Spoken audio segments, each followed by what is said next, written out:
Hi hello ನಮಸ್ತೆ, ನಾನು ರಾಜು ಅಷ್ಟೇ. ನೀವು ನೋಡ್ತೀರಾ centre point Kannada YouTube channel. ಈಡೇರಿತು ಗಿಲ್ಲಿಯ ಸಿನಿಮಾ ಕನಸು. ಡಬಲ್ ರೋಲ್ನಲ್ಲಿ Bigg Boss hero Gilli cinema ಬಗ್ಗೆ ಸಿಕ್ಕೇ ಬಿಡ್ತು ಬಿಗ್ಗೆಸ್ಟ್ ಅಪ್ಡೇಟ್. ಏನಿದು ಅಪ್ಡೇಟ್ ಇವೆಲ್ಲವನ್ನು ನೋಡೋಣ. ಅದಕ್ಕಿಂತ ಮೊದಲು ಇಲ್ಲಿ ತನಕ ನಮ್ಮ ಚಾನಲ್ನ ಸಬ್ಸ್ಕ್ರೈಬ್ ಮಾಡಿಲ್ಲ ಅಂದರೆ ಈಗಲೇ ಸಬ್ಸ್ಕ್ರೈಬ್ ಮಾಡಿ, ಜೊತೆಗೆ ಕಾಮೆಂಟ್ಗಳ ಮುಖಾಂತರ ತಮ್ಮ ಅಭಿಪ್ರಾಯವನ್ನು ತಿಳಿಸಬಹುದು. ಎಸ್ ವೀಕ್ಷಕರೇ, ಬಿಗ್ ಬಾಸ್ ಶೋ ಅಂದ ಕೂಡಲೇ ಕನ್ನಡ ಮಾತ್ರವಲ್ಲದೆ ತೆಲುಗು, ತಮಿಳು, ಮಲಯಾಳಿ ಮತ್ತು ಹಿಂದಿ ಹೀಗೆ ಅನೇಕ ಭಾಷೆಯಲ್ಲಿ ಯಾವ್ಯಾವ ಥರದಲ್ಲಿ ಶೋ ನಡೀತಾ ಇದೆಯಲ್ಲ, ಆ ಶೋಕ್ಕಿಂತ ಅತ್ಯಂತ ಜಾಸ್ತಿ ಒಂದು ಜನಪ್ರಿಯತೆಯನ್ನು ಗಳಿಸಿದ ಶೋ ಅಂದರೆ ಅದು ಬಿಗ್ ಬಾಸ್ ಸೀಸನ್ 12. ಯಾವ ಲೆವೆಲಿಗೆ ಅಂದರೆ, ಬಿಗ್ ಬಾಸ್ ಗಿಲ್ಲಿಯ ಶೋ ನೋಡಲಿಕ್ಕೆ ಹಿಂದಿ, ತಮಿಳು ಜೊತೆಗೆ ಬೇರೆ ಬೇರೆಯ ಯೂಟ್ಯೂಬರ್ಸ್ಗಳು ರಿವ್ಯೂವನ್ನು ಮಾಡಿದರು. ಬೇರೆ ಬೇರೆ ಕಲಾಸಕ್ತರು ಬಿಗ್ ಬಾಸನ್ನು ನೋಡಿದ್ರು ಮತ್ತು ಅವರವರ ರಿವ್ಯೂವನ್ನು ಪಡ್ಕೊಂಡ್ರು.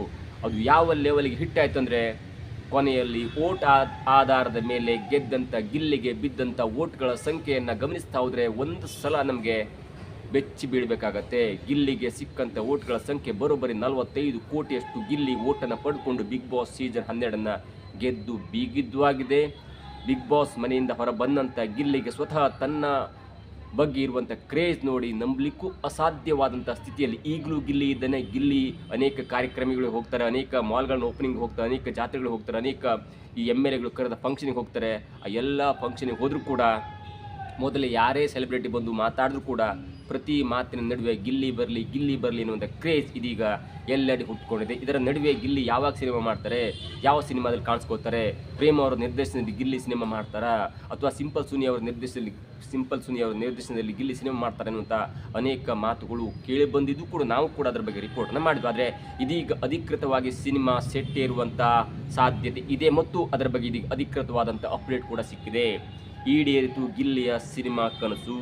ಡಬಲ್ ರೋಲ್ನಲ್ಲಿ ಬಿಗ್ ಬಾಸ್ ಹೀರೋ ಗಿಲ್ಲಿ. ಇದು ಗಿಲ್ಲಿ ಸಿನಿಮಾ ಬಗ್ಗೆನ ಬಿಗ್ಗೆಸ್ಟ್ ಅಪ್ಡೇಟ್ ಅಂತ ಹೇಳ್ಬೋದು. ಆದರೆ ಇಲ್ಲಿ ಒಂದು ಮಾತಂದರೆ, ಡಬಲ್ ರೋಲ್ನಲ್ಲಿ ಗಿಲ್ಲಿ ಎನ್ನುವಂಥ ವರ್ಡ್ ಇದೆ, ಅದು ಟ್ವಿಸ್ಟ್ ಕೊಡುವಂಥದ್ದು. ಯಾಕಂದರೆ ಗಿಲ್ಲಿ ಒಂದು ಸಿನಿಮಾದಲ್ಲಿ ನಟಿಸ್ತಾ ಇದ್ದಾರೆ, ಆ ಸಿನಿಮಾದ ನಾಯಕನಾಗಿಯೂ ಕೂಡ ಕೆಲಸವನ್ನು ಮಾಡ್ತಾ ಇದ್ದಾರೆ. ಅದು ಒಂದು ರೋಲ್. ಆದರೆ ಮತ್ತೊಂದು ರೋಲ್ ಅಂದರೆ, ಗಿಲ್ಲಿ ನಟಿಸ್ತಿರುವಂಥ ಸಿನಿಮಾದ ಸ್ಕ್ರಿಪ್ಟಿಂಗ್ ಕೂಡ ಕೆಲಸ ನಡೀತದೆ. ಅಂದರೆ ಡೈಲಾಗು, ಸಂಭಾಷಣೆ ಇರುತ್ತಲ್ಲ, ಆ ಕೆಲಸ ಇದೀಗ ಅಂದರೆ ಪ್ರೀ ಪ್ರೊಡಕ್ಷನ್ ಕೆಲಸ ನಡೀತಿದೆ. ಅದರಲ್ಲೂ ಕೂಡ ಇದೀಗ ಗಿಲ್ಲಿ ಬರವಣಿಗೆಯಲ್ಲಿ ಹೆಲ್ಪ್ ಮಾಡ್ತಾ ಇದ್ದಾರೆ. ಹಾಗಾಗಿ ಇದು ಗಿಲ್ಲಿಯ ಡಬಲ್ ರೋಲ್. ನಾಯಕ ನಟನಾಗಿ 2 ರೋಲ್ ಮಾಡ್ತಾರೋ ಗೊತ್ತಿಲ್ಲ, ಆದರೆ ಒಂದು ನಾಯಕನ ಪಾತ್ರ, ಮತ್ತೊಂದು ಗಿಲ್ಲಿ ಇದೀಗ ಸ್ಕ್ರಿಪ್ಟಿಂಗ್ನಲ್ಲೂ ಕೂಡ ಹೆಲ್ಪ್ ಮಾಡ್ತಾ ಇದ್ದಾರೆ ಎನ್ನುವಂಥ ಒಂದು ಮಹತ್ವವಾದಂಥ ಅಪ್ಡೇಟ್ ಸಿಗ್ತಾ ಇದೆ.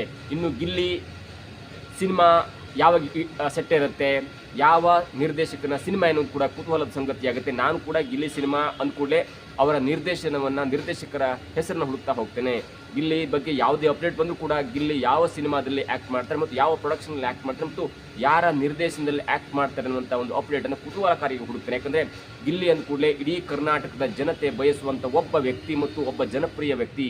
ಯಾರ ನಿರ್ದೇಶನದಲ್ಲಿ ಆ್ಯಕ್ಟ್ ಮಾಡಿದ್ರೆ ಗಿಲ್ಲಿಗೆ ಒಳ್ಳೆಯದಾಗುತ್ತೆ ಮತ್ತು ಈ ಸಿನಿಮಾ ಪ್ರೇಕ್ಷಕರಿಗೆ ಒಂದು ಒಳ್ಳೆಯ ಸಿನಿಮಾ ಕೊಟ್ಟಂಗೆ ಆಗುತ್ತೆ ಅನ್ನುವಂಥ ಕುತೂಹಲ ನನಗೂ ಇರುತ್ತೆ. ಹಾಗಾಗಿ ಯಾರ ನಿರ್ದೇಶನದಲ್ಲಿ ಗಿಲ್ಲಿ ಆ್ಯಕ್ಟ್ ಮಾಡ್ತಾನೆ ಅನ್ನುವಂಥ ಕುತೂಹಲ ನಿಮಗೂ ಇದೆ, ನನಗೂ ಇತ್ತು. ಹುಡುಕ್ತಾ ಹೋದಾಗ ಸಿಕ್ಕಿದಂಥದ್ದು ಒಬ್ಬ ಸಂಭಾವಿತ ನಿರ್ದೇಶಕ.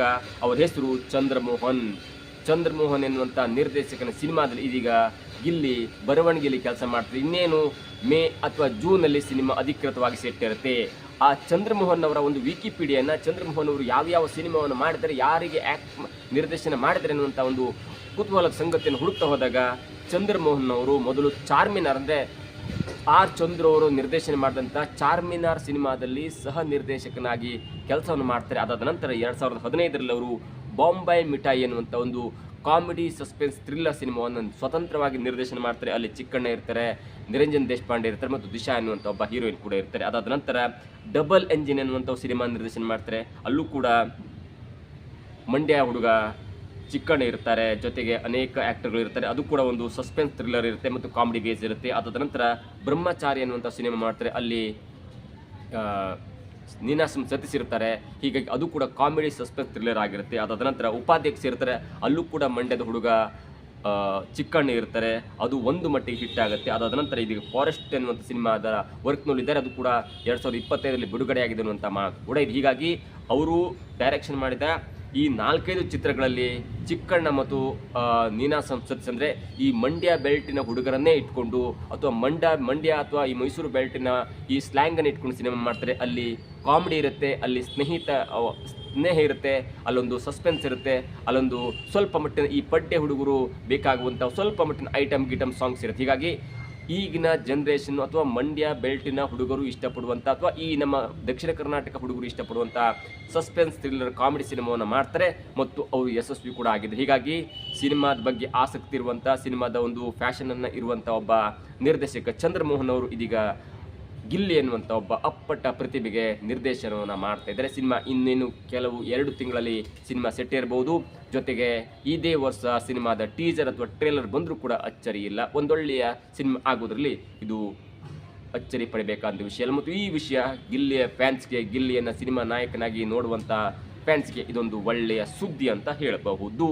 ಇನ್ನು ಬರವಣಿಗೆಯಲ್ಲಿ ಗಿಲ್ಲಿ ಹೆಲ್ಪ್ ಮಾಡ್ತಿದ್ದಾರೆ. ಹೀಗಾಗಿ ಬರವಣಿಗೆ ಅಂದ ಕೂಡಲೇ ನನಗೆ ಅನಿಸುತ್ತೆ ಬರವಣಿಗೆಯಲ್ಲಿ ಗಿಲ್ಲಿ ಎತ್ತಿದ ಕೈ. ಹೀಗಾಗಿ ಚಂದ್ರಮೋಹನ್ ಮತ್ತು ಗಿಲ್ಲಿ ಅವರ ಈ ಬರವಣಿಗೆಯ ಕಾಂಬೋ ಹೇಗೆ ವರ್ಕೌಟ್ ಆಗುತ್ತೆ ಎಲ್ಲವೂ ಕೂಡ ಕಾದು ನೋಡಬೇಕಾಗಿದೆ. ಅಂದರೆ ಸದ್ಯದ ಮಟ್ಟಿಗೆ ಬರ್ತಾ ಇರುವಂಥ ಅಪ್ಡೇಟ್ ಅಂದರೆ ಇದೇ ನಿರ್ದೇಶಕ ಚಂದ್ರಮೋಹನ್ ಅವರು ಸೂಪ್ರಮ್ ಶೋ ಇದೆಯಲ್ಲ, ಆ ಸಿನಿಮಾದ ಗೌತಮ್ ಸನ್ನಿಲ್ ಇದ್ದಾರಲ್ಲ ಅವರಿಗೆ ಸಿನಿಮಾದ ಕೆಲಸ ಮಾಡ್ತಿದ್ದೆ, ಅದು ನಿರ್ದೇಶನ ಕೆಲಸ ಮಾಡ್ತಿದ್ದೆ ಅಥವಾ ಬೇರೆ ಬೇರೆ ಕೆಲಸ ಮಾಡ್ತಿರ್ತಾರೆ, ಅವರ ಒಂದು ಸಿನಿಮಾದಲ್ಲಿ ವರ್ಕ್ ಮಾಡ್ತಿದ್ದಾರೆ. ಅಂದರೆ BK ಗಂಗಾಧರ್ ಅವರ ನಿರ್ಮಾಣದ ಗೌತಮ್ ಸನ್ನಿಲ್ ಅವರ ಒಂದು ಸಿನಿಮಾದಲ್ಲಿ ಚಂದ್ರಮೋಹನ್ ಅವರು ಕೂಡ ಕೆಲಸ ಮಾಡ್ತಿದೆ. ಹೀಗಾಗಿ ಆ ಕೆಲಸ ಮುಗಿದ ನಂತರ ಈ ಸಿನಿಮಾ ಅಂದರೆ ಗಿಲ್ಲಿಯ ಸಿನಿಮಾ ಸೆಟ್ ಇರುವಂಥ ಎಲ್ಲ ಸಾಧ್ಯತೆ ಇದೆ. 1 ಅಥವಾ 2 ತಿಂಗಳು ಹೆಚ್ಚು ಕಡಿಮೆ ಆಗ್ಬೋದು. ಅಂದರೆ ಜೂನ್ ಅಥವಾ ಜುಲೈಗೆ ಹೋಗ್ಬೋದಾದರೆ ಸದ್ಯದಲ್ಲಿ ಸಿನಿಮಾ ಸೆಟ್ ಇರುತ್ತೆ. ಈ ಸಿನಿಮಾದಲ್ಲಿ ಯಾವ ನಟರು ಆ್ಯಕ್ಟ್ ಮಾಡ್ತಾರೆ, ಯಾವ ತಂತ್ರಜ್ಞರು ಕೆಲಸ ಮಾಡ್ತಾರೆ, ಯಾವ ಲಿರಿಸಿಸ್ಟ್ ಇರ್ತಾರೆ, ಯಾವ ಹೀರೋಯಿನ್ಸ್ ಇರ್ತಾರೆ, ಎಲ್ಲವೂ ಕೂಡ ಫೈನಲ್ ಆಗಿದೆ. ಸದ್ಯವೇ ಈ ಸಿನಿಮಾದ ಬಗ್ಗೆ ಮತ್ತೊಂದು ಅಪ್ಡೇಟ್ ಬಂದರೂ ಕೂಡ ಅಚ್ಚರಿ ಇಲ್ಲ. ಅಂದರೆ ಯಾವಾಗ ಸಿನಿಮಾ ಸೆಟ್ ಇರುತ್ತೆ ಅನ್ನುವಂಥ ಅಪ್ಡೇಟ್ ಬಂದರೂ ಕೂಡ ಅಚ್ಚರಿ ಇಲ್ಲ. ಇದಾಗಿತ್ತು ಇವತ್ತಿನ ವಿಶೇಷ. ನೋಡ್ತಾರೆ centre point Kannada YouTube channel.